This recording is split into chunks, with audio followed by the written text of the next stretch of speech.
And welcome into the Who's On podcast, part of the Sabre Podcast Network. Lots to talk about today. UVA winning 90-61 over NC State, routing the Wolfpack on the season, beating them by a combined 44 points over the two games. We also have Conor O'Neill, publisher at Devils Illustrated, joining us later in the podcast to talk about Duke, Virginia, number 1 versus number 11. Huge matchup on Saturday down in Durham. We'll be talking about that one a little bit later. But I want to start off by talking about Virginia's win over NC State, winning 90-61. But we got a little bit of breaking news right before we hit record on the podcast. Shams Charania and the Lakers officially now announcing that former UVA coach Tony Bennett has been hired as an NBA draft advisor under President Rob Pelinka. So Tony Bennett now has a new job with the Los Angeles Lakers just a couple days after really, having the court named and dedicated in his honor. A little bit of a surprising, news, not something that I think most people would be expecting today, seeing Tony Bennett get another job, especially with the Los Angeles Lakers. But honestly, it seems like a good fit all around. Like it's a NBA draft advisor to the president, Rob Pelinka. So he'll be, assisting with NBA draft, advising, NBA draft stuff. And, here's a quote from Rob Pelinka in the press release. "We're thrilled and honored to welcome Tony as an advisor to the Lakers basketball operations department as we refine and build out our NBA draft and scouting processes. We could think of no better basketball mind than Tony Bennett to have as a resource. Tony's track record of forming culture with high character, high skill, and high IQ players is revered and respected across all basketball circles. Tony will be an incredible asset to our basketball leadership, to our scouts, and our draft department as a whole. We are truly excited." Tony Bennett also quoted in there, "The Lakers carry a tradition that speaks for itself. So to be connected to it and assist Rob and the Lakers in any way is exciting." Obviously, this is a job that, it can be done over Zoom or over the phone, and doesn't require a lot of travel. So a good fit, and just good to see Tony Bennett back in a basketball circle. There was for years people talked about the rumors of, could Tony Bennett, go to the NBA someday? He played in the NBA for a little bit with the Charlotte Hornets. Could he someday make that jump to the NBA? And, a lot of people kind of said, I can't really see it because, for one, the media responsibilities and the kind of spotlight that brings with it just didn't seem like something that would interest Tony. But also, I think, he's always loved the development aspect of college basketball. And that's one of the reasons, he eventually stepped away from Virginia, is just because of how much the development process has changed. So, interesting and I guess not that surprising in the end that Tony Bennett ends up with an NBA franchise and helping and advising in this way. So good to see Tony back around the sport, and it'll be interesting to see just kind of what develops out of this over the next year or how many ever years he's with the Los Angeles Lakers. There's been some jokes already. Does this mean that they're targeting Isaac McNeely or Andrew Rhodey in the draft next year? Does this mean they might trade Luka Doncic again? Because Tony, if there's one thing you got to do for Tony Bennett is play defense. Luckily, he's not on the coaching staff, so Luka, you can rest assured there. All right, back to Virginia's win over NC State. It's not often that you get to use a word such as mollywhopping in 2 consecutive weeks, but golly, Virginia took NC State out behind the woodshed and just beat them after this game. 90-61 win, winning by 29 points after they won by 15 points earlier in the season. And it really seemed like after the little tussle at midcourt last night, you could call it. I know some people will use fracas, or some people will use whatever word you want to describe it. It seemed like right after that, Virginia just kind of got a jolt of energy and just finished off this game to beat NC State. Like, it was a little bit close for a little bit there at the beginning of the second half, but yeah, they just turned on the Jets after that. Basically, and we could talk about that moment first. So, right, Will Wade comes out. He's trying to call a timeout. One ref sees it, the other ref, Roger Ayers, doesn't see it, so he calls him for a technical. And that's all happening, but at the same time, Sam Lewis and Darren Williams bump into each other, which leads to Lewis giving him a little bit of a shove. And then you've got I got to remember the guy's name coming off the bench for NC State, um, Scotty Abube. Scotty Abube coming off the bench and like shoving Sam Lewis. And so he gets ejected. He's got to walk all the way across the court to come off. In the meantime, while they're reviewing all this, they realize that Will Wade was allowed to be on the court because he was calling timeout and the timeout had been awarded. And so they rescinded that technical foul on Will Wade. Which led to some confusion because people were like, wait, didn't this all start around a Will Wade technical foul? It was honestly just completely different situations. It was just a timeout being called, and then two guys bump into each other, and then the guy comes off the bench. But because the timeout had been called, that actually kind of saved a lot of people, especially on the NC State side, because they had already come off the bench, which normally would lead to its own kind of penalty or punishment. But in the end, two technical fouls were assessed to Lewis and Darren Williams. Then because of the Scotty Abube ejection, Virginia got two free throws in the ball. And then just from there, Virginia just kind of cruised to a victory against NC State. It is their ninth straight win on the season. This is their first 9-game win streak since 2019. A pretty memorable season, the 2018-19 season, when Virginia closed out the regular season with 9 straight wins. Before that, they had also started the season with 17 straight wins to open up the season. So they had multiple 9-game win streaks in that season. But this is the first time they've had a couple 8-game win streaks in the meantime since 2019, but the first 9-game win streak, and just a full throttle win. I'll start here because, and I want to talk about some of the individual players in this game, but I felt in this game, this really cemented Ryan Odom's case, and not even a case, just kind of, that's it. Like, this is what it is. This is the answer, as kind of the top first-year head coach in college basketball this year. The transformation that Ryan Odom has done with this program, and it's not even just going from the record they had last year to the record they have this year, because it's a completely different team, but to be able to bring in that team, shape it in a way that fits his philosophy, but also just the pieces fit together. Like a Sam Lewis or the Thijs De Ridder or Johann Grünloh or Ugano Onyenso, just these pieces, they all kind of fit together and work in a harmony that has led to the results that you see this year with a 25-3 record, 9 straight wins right now. They're second in the ACC, number 11 in the country. And I've said it before, like I think I had Virginia around that number 3 spot in the preseason, right behind Duke, right behind Louisville. And honestly, I think that was kind of what I saw as the ceiling for them, because I pick right around where my ceiling is. But what they have done this season has far exceeded my expectations, has far exceeded most people's expectations, just because they've not only been a good offensive team, and the offense has really turned the corner as of late. They were great against NC State, great against Miami offensively, great against Georgia Tech offensively. But the defense, too, has really made a lot of strides, and they were tremendous against NC State. You talk about 12 blocks as a team, a season high against the Wolfpack.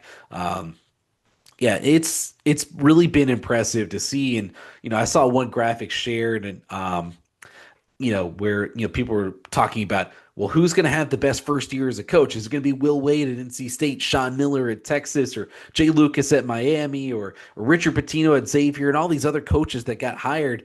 The one guy they left off was Ryan Odom. Why are we overlooking Ryan Odom? It felt like everyone in the national media was like, wow, Ryan Odom, great hire for Virginia, like really good hire for Virginia. But then we just kind of forgot about it. Why did we forget about Ryan Odom? Like, the guy has done nothing but win at every single stop along the way.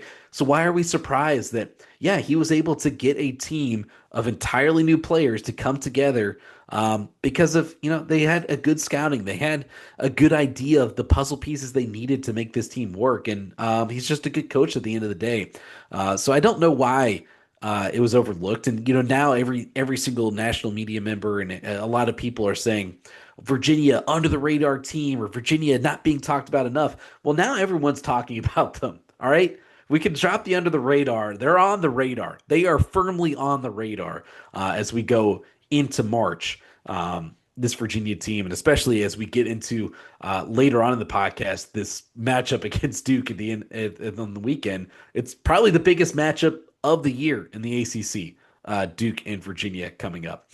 A couple individual players I want to highlight. Johann Grünloh continuing his late season surge. He had 8 blocks, tied for 7th all time in program history for a single game. People were surprised that, that's only good for 7th all time. Well, you got to remember, there's a guy by the name of Ralph Sampson who currently holds places 1, 3, 4, 5, and 6 on the all-time record book for blocks in a single game.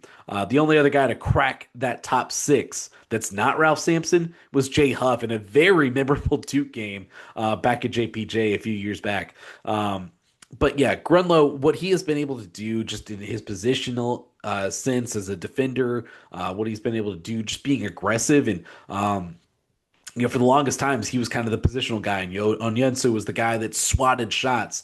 And now Grünloh is getting a little bit of that to his game, too. So he's been tremendous. And, their defensive success with Onyenso and Grünloh in the back line, that's really what's going to carry this team further as we get into March. That allows you to survive an off shooting night, or allows you to survive when one of your guys just doesn't have it. If you can get those stops consistently on the defensive end.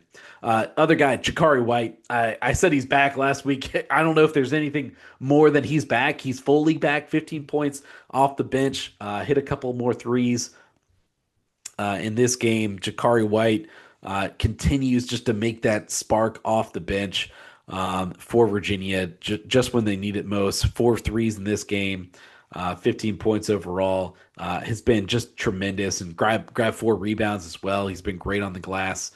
We have a story coming out on thesaber.com about Jakari White and the Jakarmi, so stay tuned for that. Thijs De Ridder really flipped the switch down the stretch. I believe the majority, 15 points in the second half for a total of 19 points overall in the game. Hit a 3, which is good to see. It was 1 for 2 on the night, 7 of 10 overall from the field, 2 steals. He's just become a defensive playmaker now.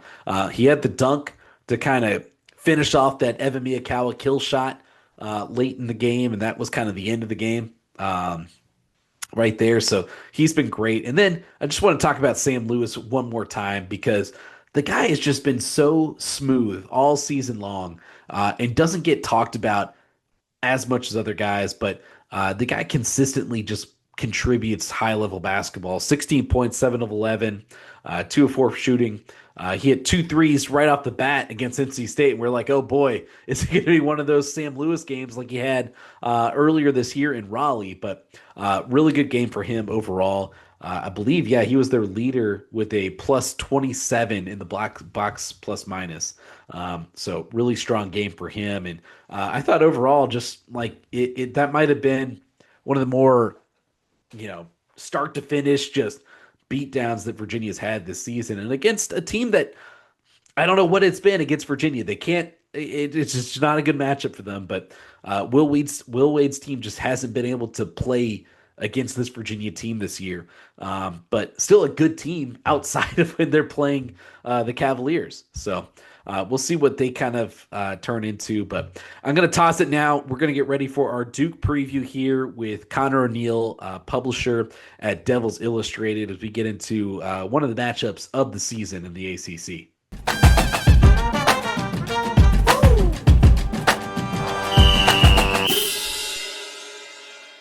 Welcome back into the Who's On podcast. I am now joined by Conor O'Neill, publisher at Devils Illustrated, joining us to preview a matchup between the number one ranked team in the country, in the Duke Blue Devils, and number 11, Virginia, in this game. Conor, thanks for coming back on. Obviously, we couldn't get enough of you during football season, so here we are again. Yeah, what was it? Back-to-back weeks that we had Yeah, it was the Conor Virginia play Duke O'Neill and Wake. back-to-back shuffle with Duke at Duke, and then home against Wake, and then at Duke. So. Yeah. And then we got some more of you in the ACC championship game Yeah. too. We So got part three. Yeah, I saw enough Virginia football this year, that's for sure. yeah, I was like, is this going to follow a similar thing? Does Virginia win this game, but then loses in the ACC tournament to Duke? So I mean, that's all things are on the table. But let's talk about this one because I mean this is just kind of teed up to be one of the biggest matchups of the year in the ACC, and not one that I don't think many people would have expected before the year because they didn't expect Virginia to be as this good. And I was pretty high on Virginia going into the year, but I don't know if I had them 11th ranked in the country. I didn't have them 11th ranked in the country. I do want to beat my own drum here and say I think see I didn't vote in the preseason poll that Yeah, we all do around the time of tip-off, but I published something that said like here's what I would have filed. I want to say I had Virginia either third or fourth. I I think know I it had them was third. Yeah, I know it was Louisville Duke, and I regret picking Louisville ahead of Duke. At least, at least I had Cam Boozer as the preseason player of the year over Darian Williams. And then my 3-4 was State and Virginia, and I want to say I had Virginia 3, State 4, and then I had yeah, UNC 5. Man, I like even before they beat Virginia in 2018, I have been on the Ryan Odom train. Like my experience covering Wake, I was a little more sure. familiar with him before he really put his name on the map with that game. So, and I've known for a while now that Ryan can coach, and watching the roster building of this team, I heard somebody refer to this the other day, and I have a friend in the industry that also uses this term. It's like the Noah's Ark approach of roster building. You get two of every position, and you're going to be set, and you're going to be deep, and you're going to have some options and versatility. And like you bring in two fives that can block shots. We just saw that against NC State. You bring in two point guards, two off ball guards, two wings, two fours with Thijs De Ridder, and I mean, I've loved everything about this team's development and the way they were put together. I just think that something got lost in like the national sense of how we were covering the last coaching cycle, where everyone was like, "Oh, Ryan Odom to Virginia, that's a great hire," but then like never brought him up again. I saw like a graphic that someone retweeted last night of like which first year coach is going to have the best year, and it's like it's the Will Wade, it's Sean Miller at Texas, it's Richard Pitino at Xavier, and all these coaches, and it's like, well, Ryan Odom beat like half of those guys this season, like. Uh, why weren't we talking about him more in what this team could be? And a lot of people were down because, well, it's so many new pieces that you're putting together. Aren't all coaches bringing in a lot of new pieces to some degree every offseason? Yeah, that's the brain rot that we were so geared toward thinking about college athletics for so long in the terms of you have to know who they have and they have to have been in the program for an established amount of time. That's just not the case anymore. The best coaches in this sport, the best programs in this sport are the ones that can build a roster from year to year, not from recruiting class to recruiting class. It's really it's become that simple. And like the rapidness of how we've gotten here, I think, is why some people are just stuck in the past and not able to fully wrap their head around. It's funny. It's like they can wrap their head around it in the transfer portal window. Like we do all Yeah. these transfer portal rankings and we do all the top 25s in the middle of the portal, and then we get into that like lull of seasons where it's the summer for football and basketball bleeds into the fall, and it's like you just want to revert back to what you know. And you just want to revert back to like I deal with it somehow. I always think of it in football terms, but it's like it's returning quarterback syndrome. And the Yeah. best teams are always going to be the ones that you know who their quarterback is. Like that's just it's kind of the way we're wired. I hope it changes. I do think it is changing. It's just it's not changing quickly enough in Yeah. some of the ways we talk about these teams. But yeah, I mean, also there's the aspect of Ryan Odom wasn't out there beating the drum and saying that, we're gonna have a reckoning, or he doesn't have the Texas money, like he doesn't have the SEC cachet of, you know, that league. Yeah. Which Miller brother was it? Sean Miller went to Texas, right? Yep. Yep. He doesn't have that. He's going to a Virginia program that wasn't good last year and had to, you know, has the whole, I don't know how to say this, the ignominy of their last NCAA tournament win, the championship game. Yeah. Yeah. Yeah, 2019. everybody, it's like, well, Tony Bennett wasn't even able to, and Tony Bennett wasn't able to win there. Even he couldn't get it done in the last like 4 or 5 years of his tenure. Why is Ryan Odom going to go in there and win with a bunch of guys that are new to the program? So, Yeah. I think for a time, especially some of the greats in the sport, Coach K, Roy Williams, Tony Bennett, and so on, were leaving the sport. There was a feeling that, all right, it doesn't matter as much about coaching; it's about talent. I still think that it's never been more important to have a good coach because of they need to be two-faceted, first of all. And I think, this will lead into this Duke Virginia game because I think both of these coaches are great in this, and it's just roster construction, and that's not about, well, let me go get the top players in the country like Duke has always done. It's how can I build the best team with the best players and kind of make this all work together? And I mean, people that listen to this podcast will, I hit this over the head all the time, but it's like what Ryan Odom did to bring in these pieces and how they fit together and how it works together. That's the true, like, that's what people missed. People get missed by, oh, he got the number one player in the transfer portal. Well, guess what? Like, sometimes players aren't as good as you think they are, and so like you missed me on all the transfer portal rankings, first of all. But let's that's talk about all. this. Yeah, it's just one more. It's all such a slippery slope because have no idea how players are going to react once they get the first transfer portal check comes in. Yeah, You just, you have guys that are hungry and motivated, and then once you get paid a six-figure check, things change. yeah. No, that's spot on. But all right, number one, Duke, number 11, Virginia. A couple stats right off the top here. UVA has lost 19 straight games to number one ranked teams. Their last win came in 1986 against UNC. That's their only win. They're 1 and 31 all time against number one ranked teams, which you're not expecting to have a great record, but maybe more than one win in that year. Tony Bennett was 0 and 4 in his tenure, and they have never beat a number one ranked Duke team. 0 and 16 against the Duke Blue Devils. It's going to be tough, and it reminded me, going back to those, even the 2018-19 UVA team just couldn't beat that Zion Williamson, Cam Reddish, RJ Barrett led Duke team. Like it's even when you have your best team, it's hard to beat a number one ranked team. Otherwise, everyone would be doing it every week, right? Yeah, I want to circle back. What did you say Virginia's record was against number one ranked teams? 1 and 31, 1 and 31.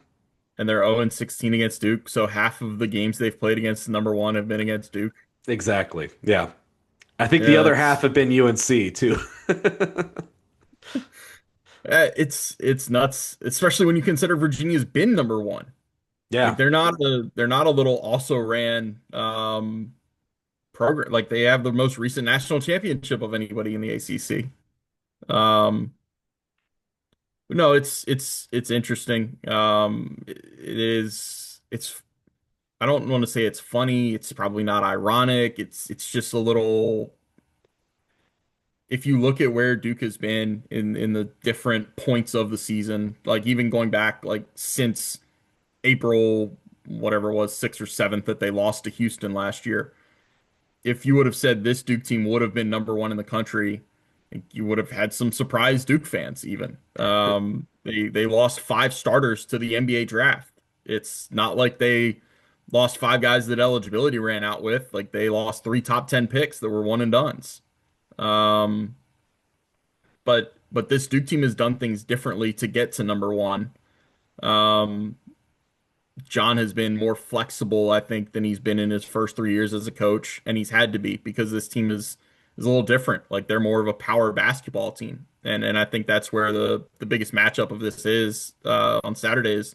Who's going to score in the paint? Because it's really hard to score against Johann Grünloh and Ugo. It's Ugo, right? Yeah, I don't have to Yeah, pronounce the full Ugo first name. Yonyensu. Yeah. Just Ugo. So who's going to score against those guys? Because Duke scored against Ade Mara and Yaxel Lendeborg and Morez Johnson.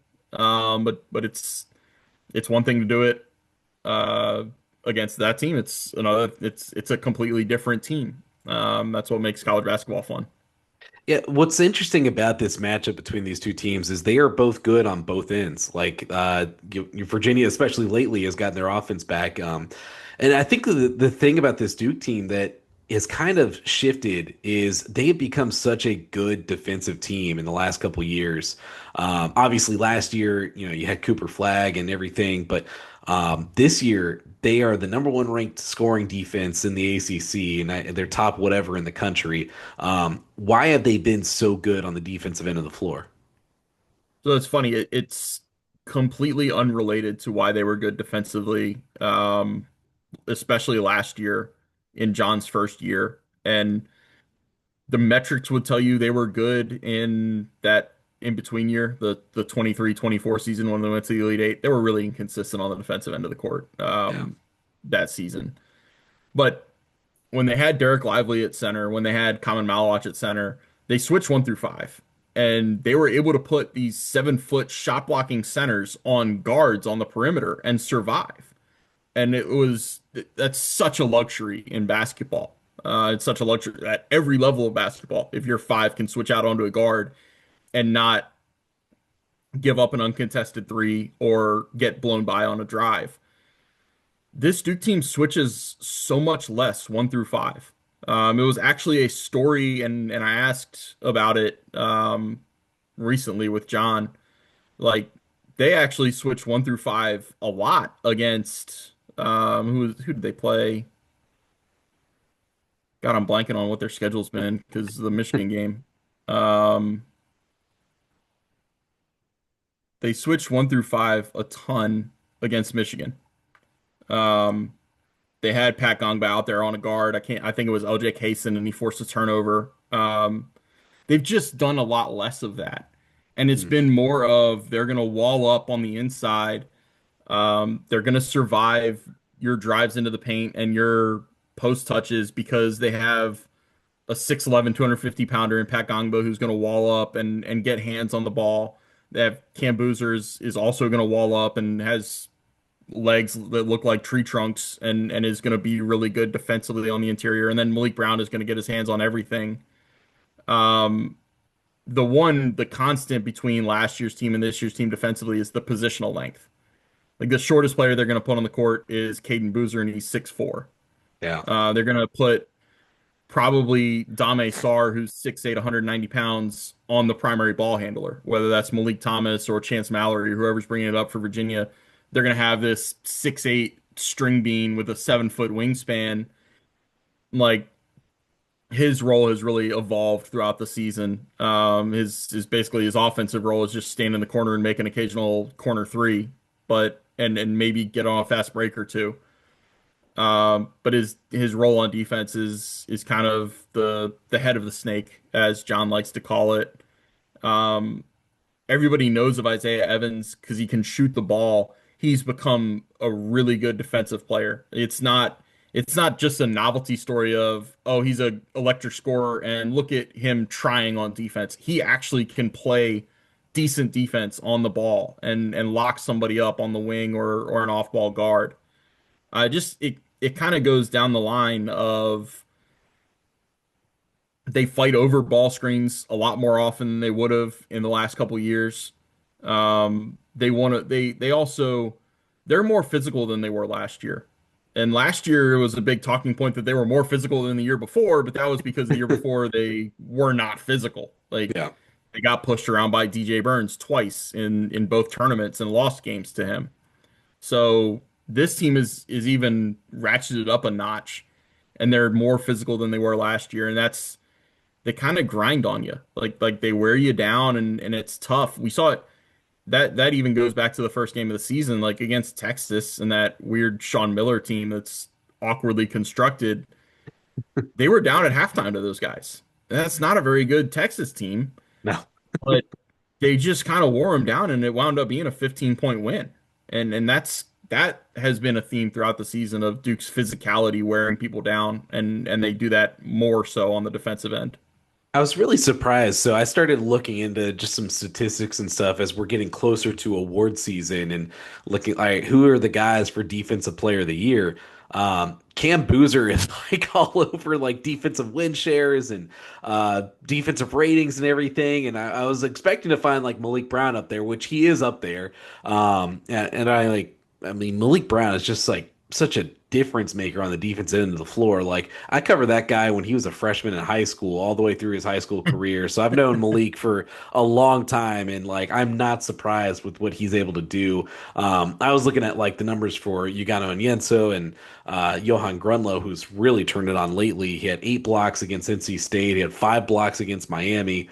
Both those guys, it's kind of like could you just combine like a Hugo Grunlow and put them up there for defensive player of the year? I don't know if the ACC will allow it, but we'll put it into the office.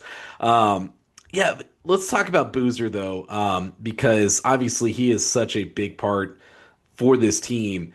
Every single number is more impressive than the last. Like he is top to bottom, like leading the ACC in all the efficiency categories. What makes him so unique? Because y'all have had a lot of good ones at Duke in recent years. It is strange, and people are having to talk about it more and more that as much as we threw the term generational around with Cooper Flag last year, Cam Boozer by the numbers is better in so many aspects and regards. What I've kind of landed on is explaining that they're both wired to make winning plays. Like it's just ingrained in them to do whatever it takes for their team to win. Where it differs is Cam Boozer, it's kind of a case of Boozer needs to be more of a scorer for his team to win. Like Cooper Yeah. Flag would get you a couple steals, get you a couple blocks, get you a couple, he'd go up to 6, 8 assists in some games. It was a lot more of the spread the wealth in the categories. With Cam Boozer, it's going to be scoring. Like he knows that he's going to have the ball in crunch time. And sometimes that doesn't mean a score. Like he dished to Isaiah Evans for the three-pointer to beat Florida. He made a great pass to Caleb Foster, or no, Caleb Foster made a great pass to him for the three against Michigan. He's a little more geared toward, okay, my team needs a bucket. I'm going to go get my team a bucket. And he still has the wherewithal and the basketball IQ to know that if he gets double or tripled, he's going to be able to pass. He's going to have an option. He's gonna be able to get it to somebody else that can make that play.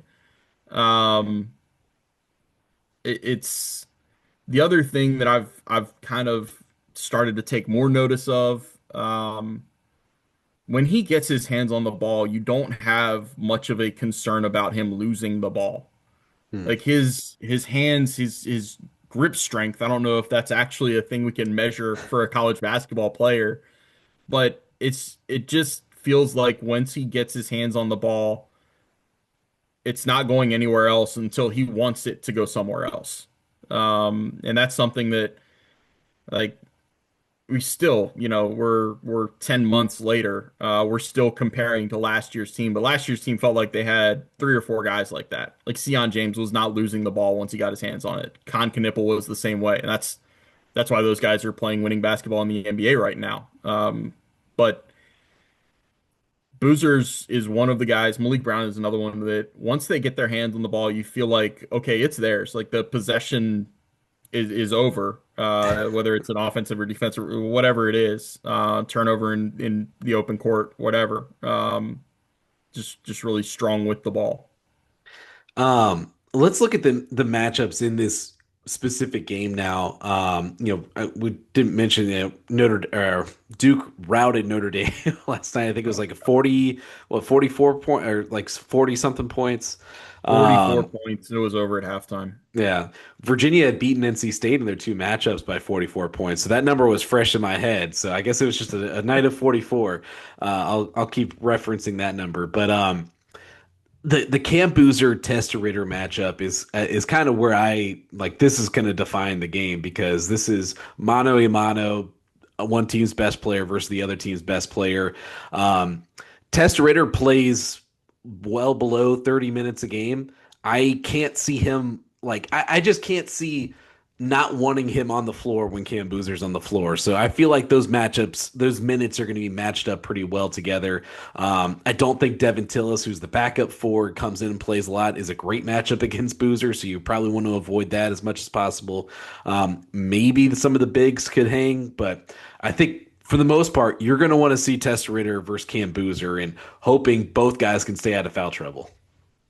Yeah, and that's kind of the fun part about Duke not switching as much as they have in past years is I don't have to worry about Testa Ritter starting a possession with Cam Boozer guarding him and then being guarded by a guard and a center Yeah. and another guard. Like I have confidence that we're going to see that matchup early and often. The one thing that Duke does offensively that really it will give Virginia's shot blockers a challenge, whether it's Grunloh or Ugo.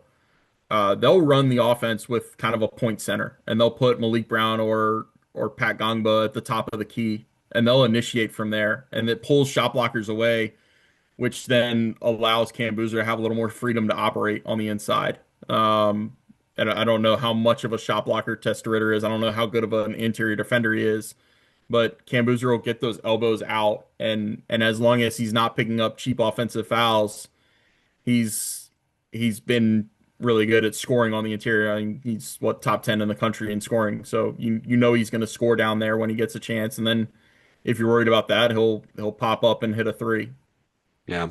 The thing about Test Ritter lately is not even the offensive stuff lately. It's been the defensive stuff. He's made really big strides there, and I think he's kind of become an underrated defender. In the Miami game, I made the joke like you kept looking down at my notes, and it was like Test Ritter steal, Test Ritter block, Test Ritter this on defense. It was all defensive stuff. Like he's locked into a different kind of zone there. And even I said during the game, like he could switch on to Trey Donaldson for Miami. And I was like, I think he might be their best defender on Trey Donaldson tonight, which is no small task because that guy's is a bucket. Yeah.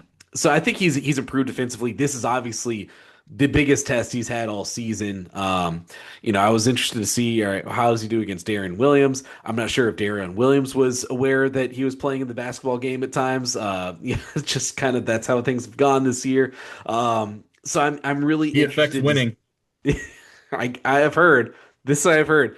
So I'm really interested to see, this matchup against Boozer, and kind of what it brings out of Tester because too, like, he's told me in the past in stories I've talked to him for that, you know, overseas, and we always joked like he's a 23-year-old former professional, played 5 years of professional basketball. He was a role player like his entire professional career. So this season, realizing that he's the guy, has kind of taken some time to be that guy consistently. Lately, though, he's been kind of driving and being really aggressive offensively. So I'm curious to see what happens in that matchup. I don't want to say who wins that matchup wins the game, but it'll come pretty close to that. You made another good point earlier as far as matchups, just the rim protection inside and how both these teams defend the hoop. It's going to be a night of tough baskets. I feel like. Yeah. Yeah. But I don't know if we're in store for any more Bennett ball, like 62 to 59 games. Well, whatever the score of the one that Grayson Allen had the game-winning bucket that he definitely landed and still got the shot up. I, the final score of that one might have been like 60 to 59. I Yeah, was I was randomly there for that. Yeah, this is going to be a hard-nosed basketball game. I guarantee that. Duke. can make threes. They can still be kind of a outside shooting team. Against Michigan, they were taking a lot of threes early. Adai Mara got in foul trouble and they were able to go inside a little more often. Um, John told us maybe a month ago, maybe a little more than that, they're a power basketball team. And he even John got pretty candid with us when he said that. He's like, I don't know if I saw that coming. You know, he's 38. Like he's our age. He wants threes and layups and dunks. Yeah. Yeah. And one of the things that was pointed out to him on one of the teleconferences was when I think they only took like 10 threes and a 30-point win against Stanford. He's like, yeah, I want to take threes, but you know what else I like? I like dunks. And if we can go in there and dunk it, I want us doing that. It's a lot easier. Yeah, like that's a high percentage shot when you have some of the guys that they have. So it's funny. Like they go 2 points at a time more often than I think John would have told you he thought they'd go in October or November. But that's where it also traces back to something I said earlier. He's been more flexible with this team. I don't think if this was John's first or second season, I don't think this team is where it is right now because he wasn't as flexible a coach then as he is now. Yeah. And it's benefited these guys so much because he realized, you know, kind of they lost to Texas Tech right before Christmas, and then they came into early January and they were playing games against some teams in the bottom of the ACC that were tight. Like Georgia Tech came to Cameron and gave them all they could handle, and they went to Florida State, and we didn't know Florida State would be what they have been in the I was last gonna few say weeks. Florida State.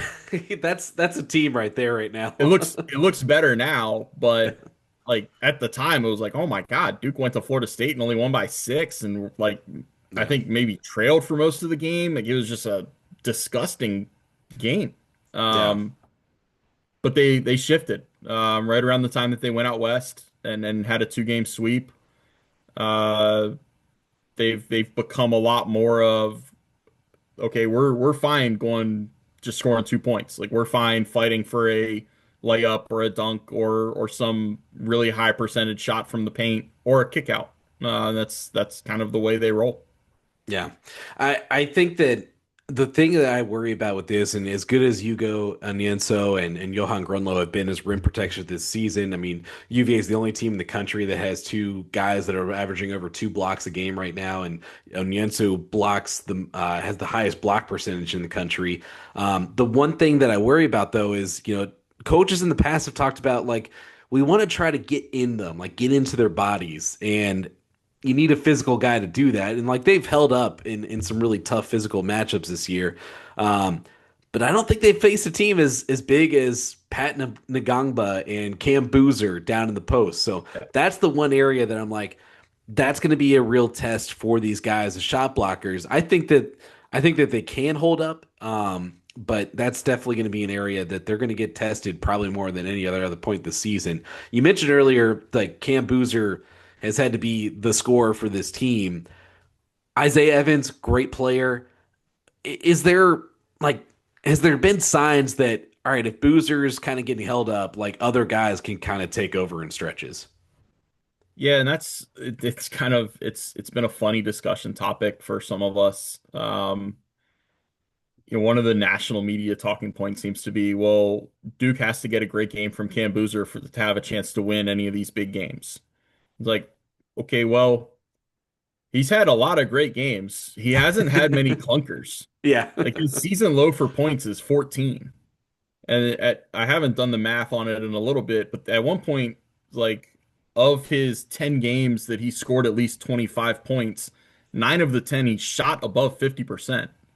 It's not like he's out there jacking up shots and they're bad shots and he's just getting volume scoring. The last term that would apply to Cam Boozer is volume scorer or volume shooter, I guess. Yeah. Um, then it's okay, what are you getting from Isaiah Evans? You're pretty much he's gonna make at least a couple threes. Um, Caleb Foster is kind of this X factor of he's had some really bad games. Like he's had some kind of invisible games. In the big games, he tends to show up. I think he's had 9 double-digit scoring games this year, and off the top of my head, some of those are against like Michigan, Michigan State, the game at Louisville when Duke had to come back from I think down 9 at halftime. He had 20 in that game. I think he had double digits against Arkansas. Like he's had some his best moments have tended to come in their biggest games, and obviously Saturday is qualifies as this is one of their biggest games. Um, they'll get solid production out of Pat Gongba as long as he stays on the court. Fouls have been an issue for him. Like the one bad thing you can say about their game at Notre Dame was he only played I think 15 or 16 minutes because he kept picking up cheap fouls. And he has a tendency to do that. Like he gets wrapped up in some arm situations and arm bars and twisting, and once you develop that reputation, refs are going to look for it more often. Opposing coaching staffs are more prone to pointing it out and getting refs' attention to it. So that's something to keep an eye on. Like Nick Kamenya is a freshman. He's been as up and down as any freshman I've seen, but he had I think 6 points and 9 rebounds against Michigan. Like he had more rebounds than anybody on Michigan's team did. Um, they've they've got a solid 8 or 9 man rotation that all kind of understands like they know who the alpha is, but they also know that on any given night they can make a couple plays here and there. It can snowball into having a good night instead of having a good 2 or 3 minutes. That's where that's what makes the discussion point of, well, Cam Boozer has to have a great game or they're not going to win. It's like, okay, they still have a bunch of McDonald's All-Americans. They have a bunch of guys that understand their roles. They have a nice veteran, as much of a veteran presence as you can have when you're at Duke and recruiting classes of 4 and 5 freshmen a year, with Caleb Foster being a junior and Malik Brown being a senior. So their their role definition is pretty impressive to me. It's also like you said, if Cam Boozer just doesn't have an off night ever, like then like you don't have to worry about that. Right. Like and that's where it's almost like you would just want to give him the nickname of some version of "Don't take this for granted." Like there's just even Cooper Flagg had games of like 6 points. It might have been against Seattle when he only played like 24 minutes in a blowout, but like Cam Boozer's been in some of those blowout type games too, and he still puts up 18 points and 11 rebounds in 23 minutes. Yeah. I will remind UVA fans, if they didn't remember already, Isaiah Evans had 17 and was 5 of 6 on threes last year against Virginia in their one matchup. He came out of like nowhere last year, just kind of lit them up. So definitely someone to keep an eye on. I don't think anyone's going to be overlooking him, but I guess just any other final thoughts as we get into this matchup.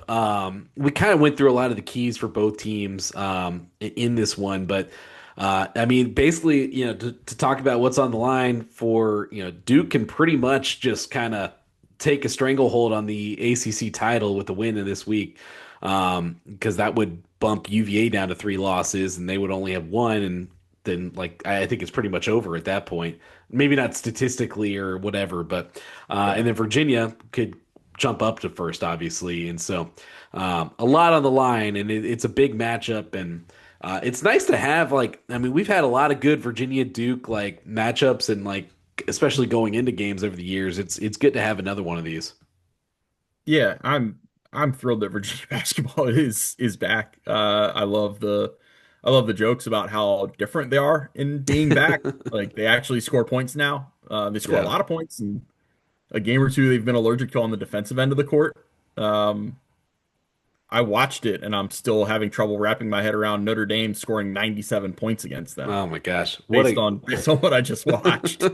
What But I what a think they game. had Jalen Harrelson that night. They did have Harrelson actually had a really good game that night, and Cole Serta was, and he's never shot like that in his life, and he'll never shoot like that in his life again.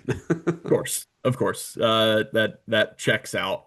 Um, yeah, I think this is a big time matchup. I think the way I understand the seedings and all that stuff, if Duke wins, they're guaranteed at least a share of ACC regular season, and then they're guaranteed the number one seed. because Yeah. they'd have the tiebreaker over Virginia. It really is. It's a hell of a closing 3 games for Duke. Like they got the cakewalk out of the way last night. They have this game against Virginia, then they have a quick turnaround on Monday night at NC State, who they haven't played yet this year, and NC State always that crowd always gets up for Duke and Carolina. Yeah. And then of course Duke ends the regular season as they always do against Carolina, the only team that's beaten them in the ACC so far. So Yeah. Duke will look at this as kind of, John has carried through some of the K-isms, like some of the things he says are exactly what K would have said 20 years ago. John hasn't carried through the we're at the end of an energy cycle.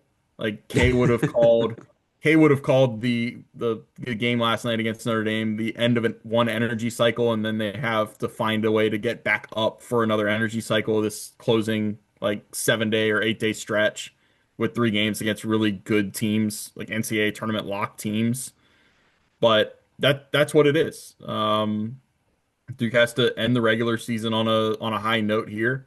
Obviously, they're playing their best basketball right now. I don't think there's any question about that. Coming off a Yeah. neutral court against Michigan and a 44-point win. So then the other part, they haven't lost a home game in 2 years about. Their last home loss was in at the end of the 24 regular season against Carolina when uh Cormac Ryan came in there and shot lights out, and RJ Yeah. Davis had a big game. But last year's team went undefeated at home. This year's team is undefeated at home so far. So they're going to be looking to close some things out and keep some things going on Saturday. Yeah, no, I'm excited. I think it's gonna be a fun game. It's gonna be an interesting game. Just some of the matchups and stuff like that, and like, yeah, like you said, like it was such a differing styles and everything. Obviously, with Tony Bennett over the years, and now it's kind of like all right, well, both teams can score, both teams can play some defense, so let's just roll the ball out and see what happens. Like, in just to watch Ryan Odom and John Shire and kind of their chess match that they're going to be going through in this one, but. Yeah, excited for this one. Connor will be there covering it all. And yeah, we're looking forward to it. And we'll have the recap after the game as well here on the Who's On podcast. But that'll do it for us. Check out the Who's On podcast YouTube channel where we post our post game recaps and all our podcasts throughout the season. And also check out us on Apple and Spotify. And we will see you next week.